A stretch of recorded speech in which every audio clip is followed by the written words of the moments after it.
रामकृष्ण हरी मित्रांनो, आज आईने मला शिलाई मशीन चालवायला शिकवली. मग काय लगेच बाजारला जायला पिशवी शिवून घेतली. मग निघालो आईसोबत बाजार आणायला. मागच्या व्हिडिओच्या लाईक बघता आईसोबत केलेले व्हिडिओ डायरेक्ट व्हायरल होते. पोचलो की मग उमरजमध्ये. आज पावभाजीचा बेत आहे. मग टोमॅटो, शिमला मिर्च, कोथिंबीर वाटाणा घेऊन पुढे निघालो. तेवढ्यात आमच्या कॉलेजचा चॉकलेट बॉय दिसला. भाव चक्क बाजार करायला आलाय. मला आधी वाटायचं लग्नानंतर फक्त मीच बदललोय, पण भावाला बघून समजलं सगळीच पोरं बदलते.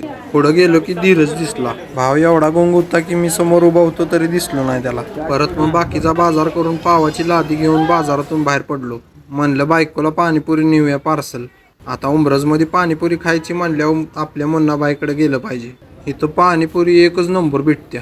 आणि हो, जे लोक जिम लावायला फिट राहायला कारण शोधतात ना, वेळ नाही, प्रोटीनला पैसे नाही वगैरे वगैरे, त्यांनी भावाची बॉडी बघा एकदा. इच्छा असेल तर मार्ग निघतात, पण इच्छा नसेल तर कारणं सापडतात भरपूर. मी पण उद्यापासून जिमला जाणार. आता 1 तारीख याची वाट नाही बघणार. तुम्ही जर 1 तारखेची वाट बघत असाल तर विसरून जावा, तुमच्याच्यानं काय होणार नाही. भेटू पुढच्या व्लॉगमध्ये. राम राम.